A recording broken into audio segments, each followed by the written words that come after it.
तो प्यारे बच्चों, आज हम पढ़ने वाले हैं वर्कशीट नंबर 3 और ये वर्कशीट 8th क्लास की है जो आप सभी को 16 अप्रैल को मिली है। ये वर्कशीट है बच्चों साइंस की। वर्कशीट में क्या पढ़ रहे हैं, इससे पहले हमने सूक्ष्म जीव के बारे में पढ़ा है, उसी की आगे की ये वर्कशीट है। तो सूक्ष्म जीव जिनका काम किण्वन करने का भी होता है। अब ये शब्द जो ब्रैकेट में लिखा हुआ है किण्वन, इसके बारे में पता करते हैं। आज पिंकी का जन्मदिन है। हर जन्मदिन पर उसके दादाजी उसके लिए बाजार से उसके मनपसंद छोले भटूरे लेकर आते हैं, लेकिन इस बार कोरोना की वजह से उन्होंने मना कर दिया। उसकी मम्मी ने पिंकी को सरप्राइज देने के लिए छोले भटूरे घर पर ही बनाने की योजना बनाई। ठीक है, अब भटूरे बनाने के लिए उन्होंने थोड़ा सा मैदा लिया, उसमें थोड़ी सी चीनी डाली, थोड़ा गर्म पानी डाला और 2 चुटकी यीस्ट पाउडर मिलाया। अब यहाँ उन्होंने क्या डाला है बेटा, यीस्ट पाउडर। जरा ध्यान से देखिएगा, 2 चुटकी यीस्ट पाउडर मिलाया और उसके बाद नरम आटे से में गूंथ कर बर्तन में 2 घंटे के लिए रख दिया। कितनी देर के लिए रखा, 2 घंटे के लिए। अब कुछ घंटों के बाद क्या होता है, पिंकी ने देखा कि आटा फूल गया। पहले आटा इतना था, अब वो फूलकर इतना हो गया, जिससे मम्मी ने भटूरे बनाए। फूलने के बाद मम्मी ने उसे ठीक किया और फिर उसके भटूरे बना दिए। पिंकी बहुत खुश थी, लेकिन अब उसे उसकी मनपसंद खाने की चीज़ मिल गई। और सॉरी, क्यों खुश थी बेटा, क्योंकि अब उसे मनपसंद खाने की चीज़ मिल गई थी। अच्छा, यहाँ पर आटा इसलिए फूल गया क्योंकि आटे में मौजूद यीस्ट, जो कि एक सूक्ष्म जीव था। आपको पता है यीस्ट क्या है, सूक्ष्म जीव है। यीस्ट तो उसकी मम्मी ने पाउडर डाला था, कुछ इस तरह से पाउडर होता है, थोड़े मोटे मोटे उसके दाने होते हैं बेटा, और वो मिलाया था। लेकिन ये कह रहा है कि यीस्ट तो एक सूक्ष्म जीव है। ध्यान देंगे सभी बच्चे, यीस्ट क्या है, एक सूक्ष्म जीव है। मतलब ये भी जीव है, ये भी हमारी तरह सांस लेता होगा क्या, ये भी बढ़ता होगा क्या, और हमें दिखाई भी नहीं दे रहा क्योंकि ये सूक्ष्म जीव है। सूक्ष्म जीव तो हमें दिखाई ही नहीं देते अपनी आँखों से, वो तो हमें माइक्रोस्कोप में देखने पड़ते हैं। माइक्रोस्कोप मतलब सूक्ष्मदर्शी के द्वारा देखे जाते हैं। सूक्ष्मदर्शी के अंदर कुछ इस तरह से बेटा एक नीचे लेंस लगा होता है बड़ा, फिर एक ऊपर लेंस लगा होता है और एक देखने के लिए होता है, जिससे हम आराम से कोई भी छोटी से छोटी चीज़ को बड़ा करके देख सकते हैं। बात आ रही है आपको समझ? तो इसने कहा यीस्ट क्या है, एक सूक्ष्म जीव है। अब ये जो सूक्ष्म जीव होता है ये तेजी से जनन करता है, मतलब 1 से 2, 2 से 3 ऐसे बढ़ता जाता है। पहले 1 था, फिर 2 हुए, फिर 3 हुए, फिर 4 हुए, है ना, ऐसे बढ़ता जाता है। तो वो क्या करता है, तेजी से जनन करता है। जनन मतलब 1 से 2, 2 से 3 ऐसे अपनी संख्या को बढ़ाते जाते हैं। और श्वसन के दौरान जब ये सांस लेते हैं तो कार्बन डाइऑक्साइड गैस छोड़ते हैं, जैसे हम भी छोड़ते हैं कार्बन डाइऑक्साइड, ये भी कार्बन डाइऑक्साइड गैस छोड़ते हैं।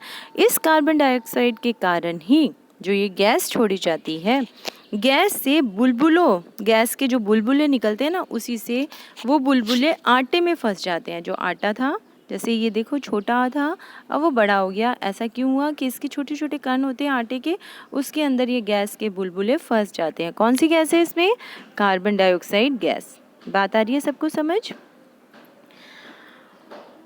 बुलबुलों ने आटे में फंस कर उसे फुला दिया। अब उसकी मम्मी ने बताया कि इसी तरह से ब्रेड, केक, पेस्ट्री क्या क्या बना सकते थे, भटूरे बना सकते हैं। अच्छा, इसी क्रिया से ब्रेड बना सकते हैं, केक बना सकते हैं, पेस्ट्री बना सकते हैं, और इसी के कारण ये नरम होते हैं। क्यों? क्योंकि उनके अंदर क्या है बेटा, कार्बन डाइऑक्साइड, और कार्बन डाइऑक्साइड के लिए क्या डाला गया था, उसमें यीस्ट डाला गया था। Very good. इस प्रक्रिया का इस्तेमाल शर्करा से अल्कोहल या शर्करा से एसिटिक एसिड बनाने के लिए भी किया जाता है। बात सबको आ रही है समझ बेटा?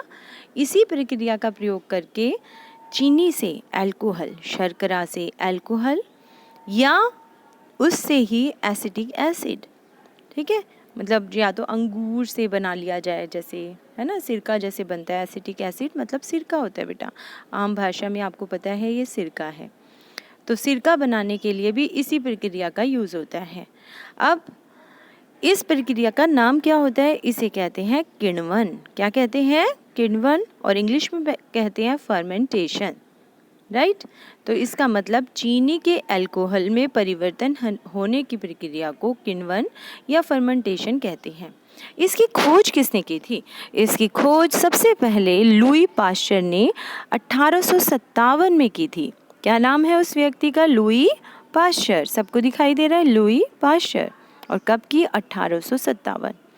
चलिए अब क्वेश्चन आंसर करके देखें जरा। ये देखो अचार बना हुआ है, ये भी किण्वन विधि से बना है। ये कितने तरह के इसमें अचार रखे हैं, जैम, जेली, ये भी किण्वन विधि से ही बनता है। किण्वन प्रक्रिया की परिभाषा लिखिए। इस प्रक्रिया की खोज किसने की थी? तो अगर हम इसकी परिभाषा लिखना चाहें तो हम लिखेंगे अल्कोहल, चीनी के अल्कोहल में बदलने की प्रक्रिया को किण्वन या फर्मेंटेशन कहते हैं। इस प्रक्रिया की खोज सबसे पहले लुई पाश्चर ने सन 1857 में की थी। नाम याद करना ज़्यादा ज़रूरी है बेटा। अगर आपको सन याद नहीं रहता तो कोई बात नहीं, लेकिन नाम ज़रूर याद करना, लुई पाश्चर। नेक्स्ट क्वेश्चन है, किण्वन प्रक्रिया द्वारा प्राप्त किन्हीं 5 खाद्य पदार्थों के नाम लिखिए।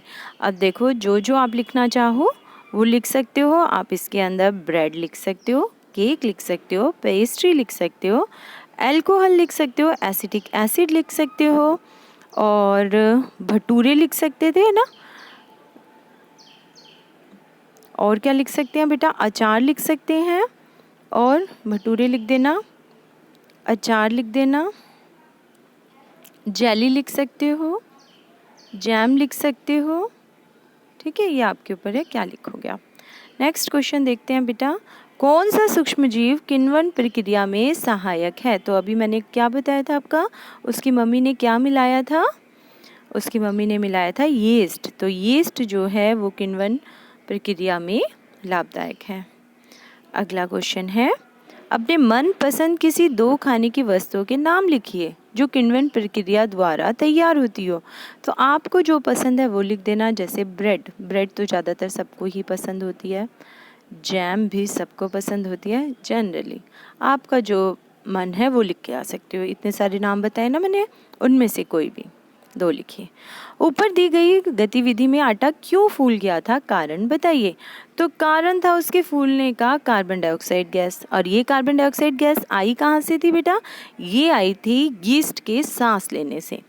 तो आटे के फूलने का कारण उसमें मौजूद यीस्ट की है, जो कि एक सूक्ष्म जीव है, और वो तेजी से जनन करके श्वसन के दौरान कार्बन डाइऑक्साइड गैस छोड़ता है।